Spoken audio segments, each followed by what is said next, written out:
welcome to another episode here of Aftershocks on aftershockspodcast.com. And joining us on the podcast today, we got a legendary frontman who is here to talk about his band, LA metal pioneers Armored Saint, and their new release called Punch in the Sky. It comes out October 23rd on Metal Blade. Let's welcome to the podcast Mr. John Bush. What's up, John? Thanks for coming on. What up, dudes? We made it. We made it, man. Yeah. Awesome, man. Well, shoot, we'll Punch in the Sky, man. It's your guys' 8th full-length release. I noticed you guys got a lot of the same names, too, working on this record as you did on your previous release with Win Hands Down. You got veterans like Josh Newell, Bill Matoya, Jay Rustin. I mean, some of the best engineers in the business, especially for metal. So, I mean, how important is it for you guys at this point in the band's career to be able to continue to work with those, familiar names and faces when you're recording, instead of maybe trying to go in like one of the more, I guess, up and coming trendy names that are out there for you to take in if you guys wanted to? Are you trying to say Bill Matoya is old and kind of vintage? I'm saying he's great. He's a curmudgeon. He was back in 1983. He was a curmudgeon. But it was cool because Bill actually was the engineer on the very first Armored Saint demo that became the EP. We didn't know him. We were running late and we had to call him up and go, dude, sorry, we're running a little late. We're trying to score some opium and we're trying to buy some beer. So we'll be there. And he's like, all right, who are these guys? But anyway, our relationship developed then, and Bill's worked with us on several records, and including this one. And it's great. It's a cool association to have Bill with us because from the beginning he was there, literally the first recording ever. Mm-hmm. So we did all the guitars and most of the bass there. We had Jay mix it again, who mixed Win Hands Down, and he just gets the most amazing, ferocious sounds. Takes Joey's production and then just takes it to a whole nother level. And he's amazing, great guy, and just super talented. And Josh did the drums. He added some. He does a spectacular job. I'm sure Gonzo gives him a big kudos because he does a really incredible job of making the drum sound incredible and powerful and really just groove central. And so it's great to have these guys work with us. And when you find some combination of people that works well, you should stick with it, until maybe you get to a point where it gets a little stale and then maybe you move on, but that's not the scenario here. Okay. Awesome, man. Well, yeah, we've got a little taste of Punch in the Sky. We heard the first single, End of the Attention Span, a killer song. And, for what I've read in terms of the song structures and the time lengths on the tracks on the new record, it sounds like we could expect sort of the similar type of sound, with the rest of the release, mostly straightforward, like no nonsense metal tracks with more catchy vocals and hooks. And as a fan, and I mean, maybe it's just me getting older or whatever, but I mean, for bands like Armored Saint that I've been listening to for a long time, these days, I really do prefer and appreciate those shorter, simpler, more catchy, that kind of approach. Because unless you're a band that's built your success, and fan base on creating, more obscure and experimental music, say like a lot of the progressive metal bands, many fans will kind of tune out a lot of times. It's kind of hard to kind of rein them back in once you lose them. So, I mean, for you guys, you guys have obviously experimented with all different types of sounds and structures over the years. Did it feel like the band was, sacrificing any sort of, I guess, for lack of a better term, artistic integrity by going with a more maybe to the point approach compared to what you've done, in the past, compared to say like a record like La Raza, for example? Are you saying you have a very limited attention span? Was I writing that song about you? Oh, I think you just, I think so.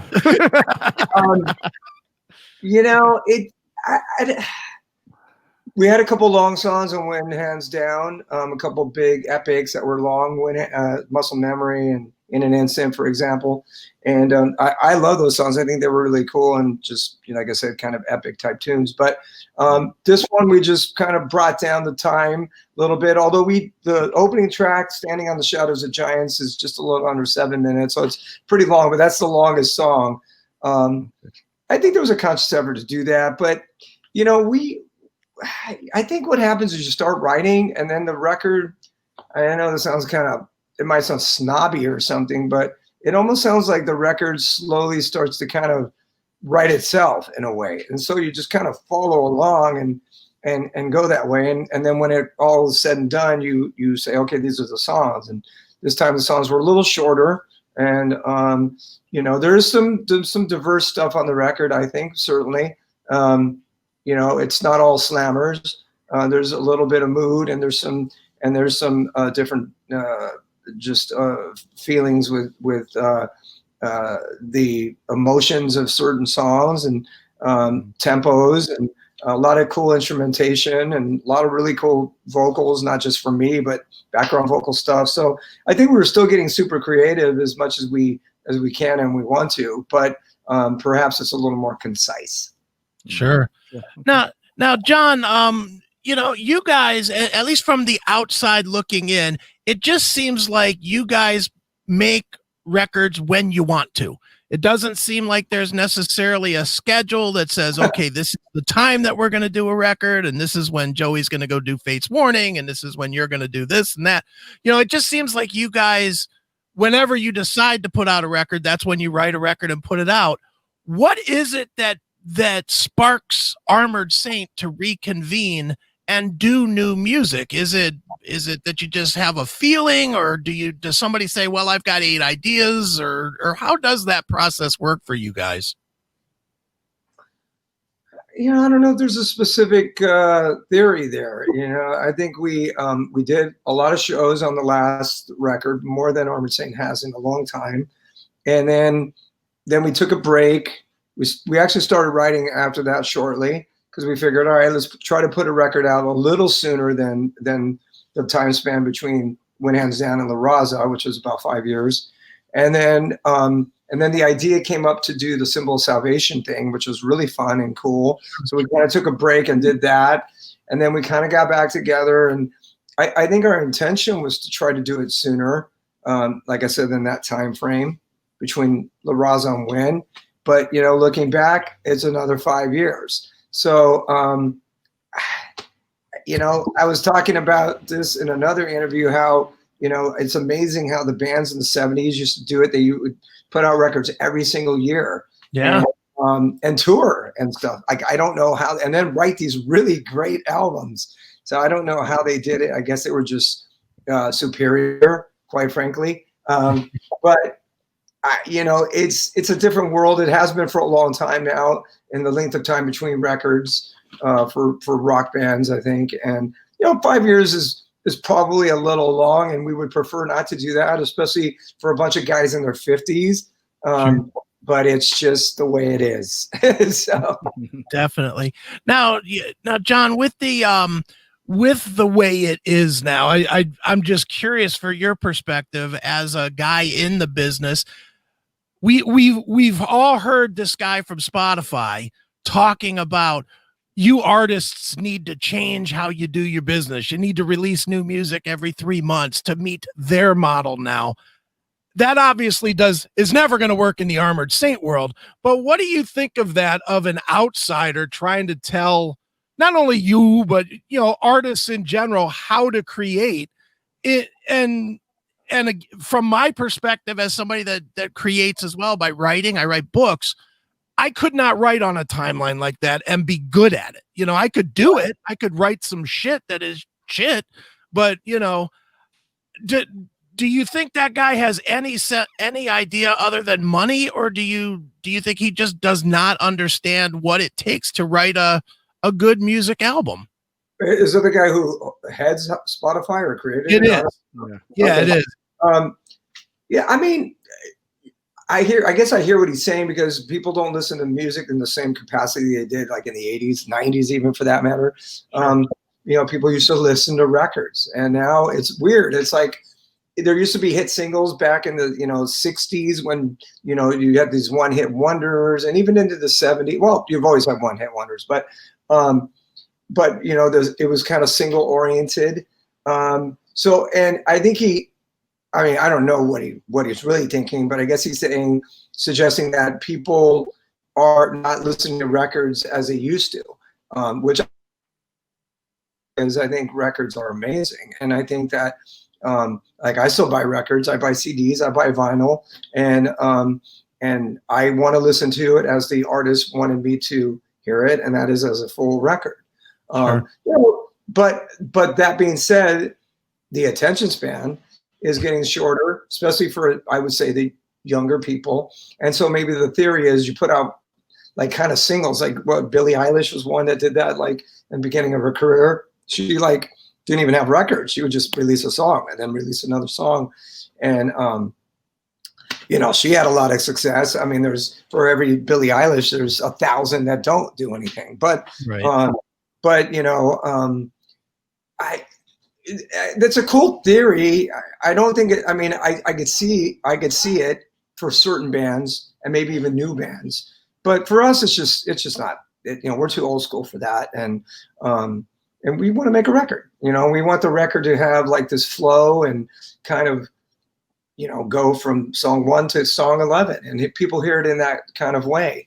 And I mean, that's just, we were raised on the 70s, and that's just how we'll do things. I mean, we could put this record out, and then maybe a year from now or 6 months from now, we could release another song, and that wouldn't be the worst idea, and that could be cool. And I'm sure the label would probably like that.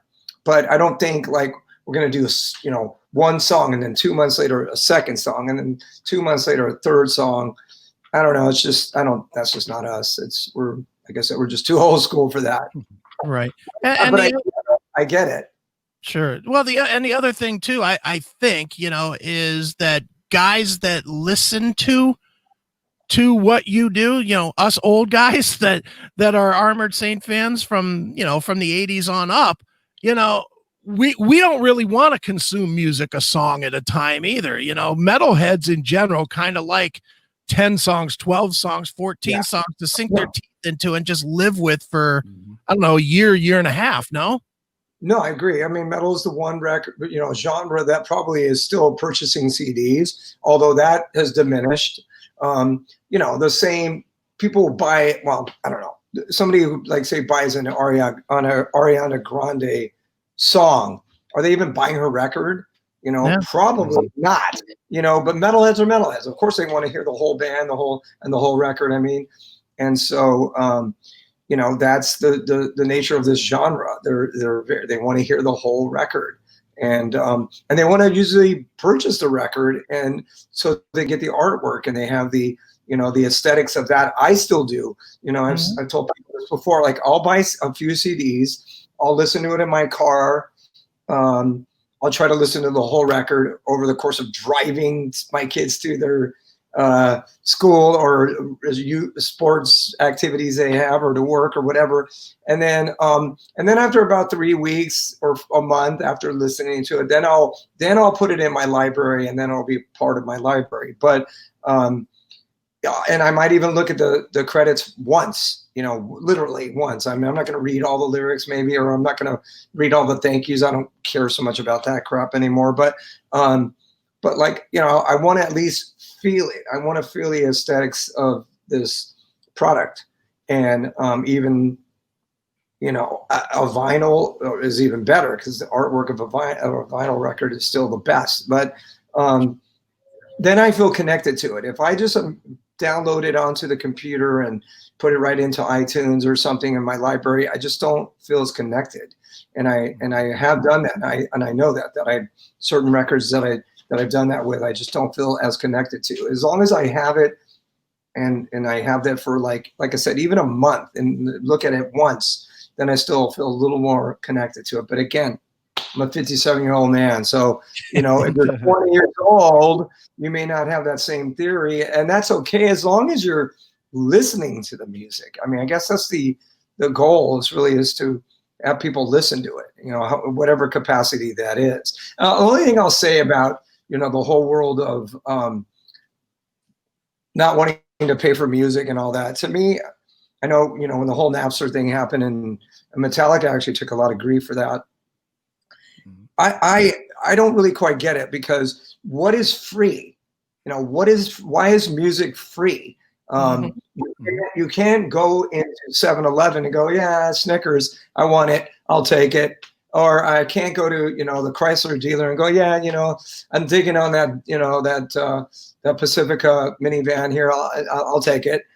Like you pay for it. That's right. The way it works. Like that's the world of capitalism or just the world. So why all of a sudden do people think for music, I don't need to pay for it? It costs money to create it. It's a product. So why is there this opposition to paying for it? That makes no sense to me. You know, so have we done a bad job raising our kids to where they don't value the music the way we did? I don't know. I can't answer that. I mean, I know when that happened, Metallica took grief. I mean, they didn't need the grief because guess what? They were already rich. So who cares? Like, they were actually doing it for other people to say, hey, you're not going to sell as many records if this happens. And it's the truth. Record sales, what are they? A fifth of what they used to be? Because people don't really think that they need to buy records. A lot of people. Well, why? I don't understand that. It's a record. It's like anything else that you need to buy. Whether you go to the hardware store and buy a rake. I don't know. It's just another product. So why all of a sudden people feel like if they have to pay for a record? I mean, people pay $5, and me included, for a cup of coffee. So you're going to complain about paying $11 for people paying for water. Come on, they go $4 for a bottle of water. How much does that cost to make? So we'll do it. Hey, smart water, I got it. I don't know, it's a little much. $4 for a smart water. What? It's water. So you're gonna have a problem to pay $11 to buy music that might be something that'll shape your life and inspire you forever. That's a problem. Yeah. I don't get that. It's weird. Yeah, so totally agree, man. Totally. We'll go back to the new single here, End of the Attention Span, you guys just put out. I mean, you'd have to be living under a rock if you're not able to relate to those lyrics in the song and how we're living in this modern world where everyone's so connected to their electronic devices, and in order, to not only just really thrive, but even to survive in music business. I mean, especially with the younger generation of hard rock and metal fans, you have to get on board with at least some of the menace of social media and everything else in order to sort of stay above water. Especially tough, for seasoned veterans, like you guys, to have to accept that and adapt to it, knowing it's leading to the devaluing of music in general, really on a daily basis. So, I mean, as a guy who's been in this crazy business for decades, I mean, how challenging is it to toe that line between, accepting the new norm of promoting and marketing music, especially, obviously with social media, but also at the same time, not wanting to fully embrace it, while trying to keep things, as traditional as you can, as possible as you can, in ways that have worked, for you guys previously before social media and streaming took over? Well, I actually don't have any social media. I've gotten some grief from the people, and the label probably is not too stoked that I don't have social media. It's like I'm almost hindering my life, I guess. I mean, I'm willing to do all the interviews, as we witnessed right here, to promote my band. It's just a decision I decided to make, as I feel like slightly invasive of my privacy, and I'm trying to keep separation. I have a hard enough time talking and seeing people that I actually want to talk to and good friends, let alone, somebody from the third grade, or I'm like, dude, I just, we lost contact, nothing personal, but what are we going to do? Now we're buds again. I don't know. I mean, so that's just my choice. But of course, it's important for bands to have it. And the band has social media, Instagram, that Joey's very up on, which I am grateful for that he is. And all the other guys do. And, you do need it, of course, as a group, because otherwise you'd be a dinosaur that would be back with the dinosaurs. End of the Attention Span, there is a little bit of sarcasm, a little bit of humor involved in that song, because as much as I think the lyrics ring true, because I do fear for the future of people's attention because of phones and computers and stuff. I mean, there's a necessary evil there, because I mean, we're doing this virtue of the computer, and it's pretty amazing. Like, if somebody told you, okay, you could do this kind of interview 30 years ago. Oh yeah. 3 people, you'd be like, that's science fiction, man. It's like out of a movie. And here we are. Just, we don't even think twice about it. I just needed help getting on, but that's because I'm lame. But there is some great aspects of it. I mean, the phone, there really is. Of course, I'm not going to deny it. I have my stupid phone here, whatever. But it's the fine line of using it and then not letting it dictate you, and not having this thing be something that you can't literally look up from. I mean, how many times have you been to a restaurant? I mean, I remember being at dinner not that long ago, a family of 4, looking at them, and every single person was on their phone. Yep. 2 kids, mom and dad, and you're like, wow, that is sad, right? So I think that it's a fine line. You want to utilize it. There is some great aspects of technology, without a doubt. But if it turns us into these weird kind of creatures that almost can't socialize, and it's mostly, I'm more concerned with my kids because they're being raised with this world. I mean, me, whatever. I'd have a flip phone probably if I could. I remember I had a flip phone, a Motorola. You know, those were cool for a while, the Razors, and then the smartphones came, and then I was like, maybe I'll get my phone died or something, so I was like, maybe I'll go back and get a Razor. And I remember talking to the guy at the store, and he goes, well, you know, those are kind of for the elderly.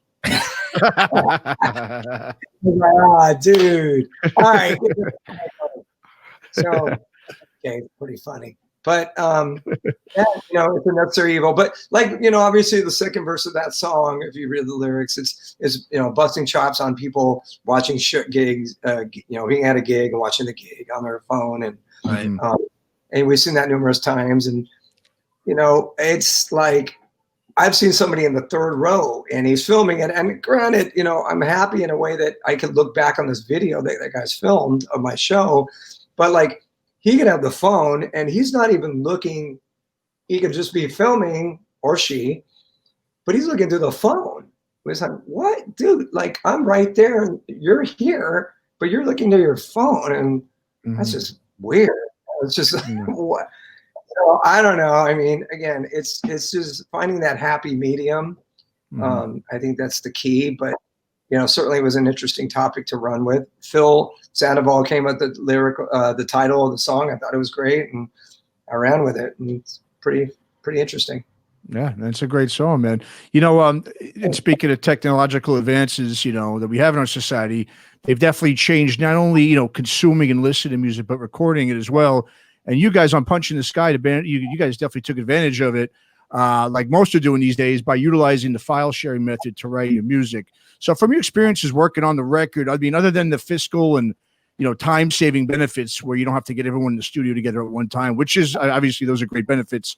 But other than those, what are some of, you know, the pros or cons that you experienced when you created, you know, music on this album via file sharing, you know, compared to when, you know, the way you did it the old fashioned way that you used to do it? Yeah, you know, again, it's more of the same. You know, there really is pluses and there could be some minuses. You know, there's no denying the Pro Tools is a helpful thing when you're recording music. It could probably save time. You know, or file sharing, like, you know, we don't have the ability or time because of our schedules and families and this to like go back into, you know, the Stormore, which is like a public storage rehearsal studio in 1989, 90, when we were like, no, not 80, sorry, 80, 82, 83, and getting together and getting high and then playing Stricken by Fate and going, wow, man, that was amazing. And then, you know, but great experience and cool times, and we were creative, but we don't work like that anymore. So we utilize technology to help us with that. But and you know, I mean, me and Joey, when we were recording vocals or certain parts, you know, be like, okay, that's a great chorus. And it's like, we're working on it. Shoot, time is of the essence. Oh man, I'll just fly it in the second chorus. All right, just fly it in the third chorus. All right, you know, we're done. So, but when it came to like trying to record before the record, and we did keep actually a lot of demo stuff when it came to vocals, you know, I don't want it to sound repetitive. Like there's bands, I'm sure, I can't mention names because I don't know for sure, but who probably literally record one riff of a part and fly it into the whole song, you know, and it sounds great sonically because you can make it sound great, but God, how sterile is that? Like, I look forward to mistakes. To me, because we are imperfect. You know, we're a band. Somebody's the tempo might fluctuate. You might miss a riff by looking at, somebody in the crowd. I might hit a crack, I do. So, but those are the things about being a live group, and that I think makes it feel right. How many listen to Zeppelin bootlegs? I mean, they're sometimes bad, but it was real. It was raw. Mm-hmm. So, we're not perfect. Why would I want it to be perfect? So it's funny. Like, you have to be willing to let things go when you record, to say, well, I could fix that.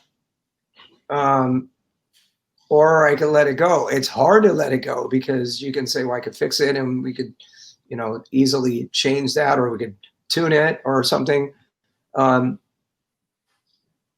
try to find that happy medium where you literally say, you know what? I like it. There's a crack there, but it sounds genuine. Sure. So again, back to same theory is just, using technology, but not overusing it. Definitely.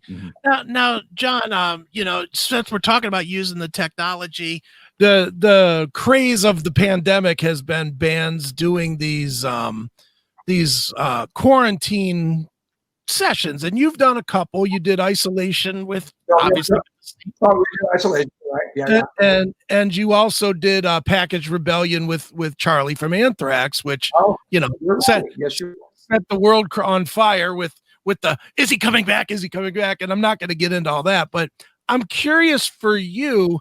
Did you like doing those quarantine sessions just because it was something different, or was it just you keeping your chops up, or why did you decide to do those two songs? Well, Isolation was, I figured we should do something because everybody else is doing it and we can't play. So let's do something. And then we kind of laughed because I don't think we played Isolation since the 80s. And so we said, I mean, that sounds like the obvious choice, right? Isolation. We have the song, so let's do it. So we kind of had to relearn it, and then it was going to be like an acoustic version because everybody was home. So then we had to kind of retool it, and it was cool. It was a fun project. I don't think it was the most amazing thing we've ever done in the world, quite honestly, but it was cool. And we are going to play it live at the next thing we do, which is going to be at the Whisky, which is a live stream that we're going to do October 10th. And that's going to be like a performance. And so everybody should go check that out. armoredsaint.veeps, veeps.com. And you should check it out because we're going to play. We're going to play some new songs and some other classics and like Isolation. And so it did inspire us to want to play that live as a band. The Charlie thing was just kind of super random, where a mutual friend who lives in Germany texted me that day and said, "Oh, Sound of White Noise came out today, 28 years ago," or whatever it was. And I was like, wow, that's weird. So then I just texted Charlie and Scott, I think it was, and I said, hey, just for the record, this came out today. I guess I was told by this guy. And then the next thing I know, like literally a couple hours later, Charlie goes, "Would you want to sing on this?" And it was him playing, a third of the song, or not even that. And I was like, I'm at my son's hockey practice, but I'll go home and let me work on it, and then I'll do it. So, and I had to, Package Rebellion is one of those songs. Actually, I don't even know if Anthrax ever played that back in the day, even when I was in the band, to tell you the truth. So I kind of had to not really learn it per se, but, sing it and kind of figure I could do it justice. And so, but it was fun. It was really another cool little spontaneous kind of organic project. And then we put it out there, and it was cool because it was just us two. And that was cool. Sure. Now, John, you've said in past interviews that you would love to get out in some form, whether it was with the Anthrax guys or with a band you put together or whatnot, to give those songs, some life, because, they are great songs, and they're just not being played. And, it's kind of that Van Halen, Van Hagar syndrome. Sammy goes out there and plays those Van Halen songs he did. It would make sense for you to do that if you can make that work logistically. Do you think that that's ever going to happen? I'm open to it. I don't think it would be some like long tour or something. I think it would be like some sporadic special dates. Um, I've talked to my booking agent about it, and it was actually his idea. And we talked about putting a band together. There would be some work involved, and ironically, I'd probably be the one who had to do a lot of the work, and maybe I'm just that seems a little daunting to me. But yeah, of course, I love those songs or a lot of those songs, and I think it would be cool to perform them because it's been years, and I think people would like to hear them. It just has to be the right scenario. Who knows? I mean, I've said this numerous times, and I'll say it again here, that Joey Belladonna should be the singer of Anthrax. He's the guy. It's just the right scenario, and so I think that's how it should continue. If we could do like a handful of shows where there was some scenario, like Scott mentioned something, and it was off the cuff where he said maybe we do a gig or a couple gigs where even Neil Turpin came in and we did something, and that would be really fun. But I would want Joey's blessing with it. I don't want Joey to go, well, I don't want to do it. Then it would be something that I think he should want to do mostly, because I wouldn't want him to feel awkward or threatened or anything like that, and he's the guy. So if that could happen, maybe at a festival in Europe or a couple things, or, show in New York or whatever, I don't know, I'm just throwing things out. Something like that would be, of course, really cool and special. But I see it like that. That's the way, that's how I view it. Well, since I have the unique opportunity that most of your fans don't, I'm going to put my request in right now for In a Zone. If you could find a way to put that one in there, that would be awesome. I'm in a zone. That's a cool song. Absolutely, man. Well, John, for now, what people should be focused on is Punching the Sky. It is the new release coming soon from Armored Saint. And if you know them, since you're not social media guy, where should people go online to follow along with the Saint and get their copy of Punch in the Sky, et cetera, et cetera? You can go to Metal Blade, obviously, or armoredsaint.com. You can go to Metal Blade's website too. And there's some cool bundles that are being kind of put together in conjunction with this show I was talking about. There seems to be a little uncertainty about the show, especially for our European audience, because they might think it's a local gig, and it's not. It's a stream. It just happens to be done at the Whisky in LA. But anybody can watch it. If you had Wi-Fi, I guess you could watch it in the Arctic Circle. It doesn't matter where you're at. So like I told you, it's called, you go to the web, armoredsaint.veeps.com, and then that's how you can purchase it. And you can do something as simple as just get the show, which I think is like $10, or you can do a bundle, which is like get a record, or then another bundle, which get a record and a t-shirt. So there's a couple different capacities in how you could watch the show and purchase something regarding the Saint world. But the getting the record, I think, is the most important thing, of course, because that's what we're really promoting. Sure. And it's this is the way we got to do things right now, because we don't know when we'll be able to really play a legitimate gig. So it's going to be kind of weird because there won't be anybody there. Maybe my wife and Tracy and some other girlfriends of the band, and who knows, maybe some weird, crazy fans who find out, who sneak in through the kitchen door or something. But to play in front of nobody will be very peculiar, and I won't be able to rely on like putting the mic in the crowd and having people sing, a chorus part that I need a breath for. I got to be on it. But it will be fun. It'll be, like I said, we're going to do some cool different songs, and we're going to play, and we're going to play like 4 new songs. So that'll be cool. Very cool, man. Well, once again, the name of the album is Punching the Sky. It is Armored Saint. And John Bush, as always, it is a great pleasure to speak with you and share the word of the Saint with the fans of Aftershocks. Hey, thanks a lot, guys. And again, thanks for working with me on our schedule, my schedule conflict earlier today. So glad we talked. Yeah, I like that. Great. And great. And by the way, I love the hat, the Expos hat. You don't see that anymore, anywhere. Go Montreal. Great rock town. There you go. Yeah. Hell yeah. Bye, guys. Thank you so much. All right, John. Hey, Take John, care, buddy. take care, Thanks a lot. Have a good day. You too. Bye. Thanks for listening to Aftershocks. For more episodes, go to our website at www.aftershockspodcast.com. Visit us on our Facebook, Instagram, and Twitter pages for more news and information on the podcast. And be sure to subscribe, listen to, and review all episodes on YouTube, Spotify, Apple Podcasts, and all other podcast platforms. For your music listening pleasure, visit our website or go to www.shockwavesradio.com. For all comments and questions, please email us at info@aftershockspodcast.com.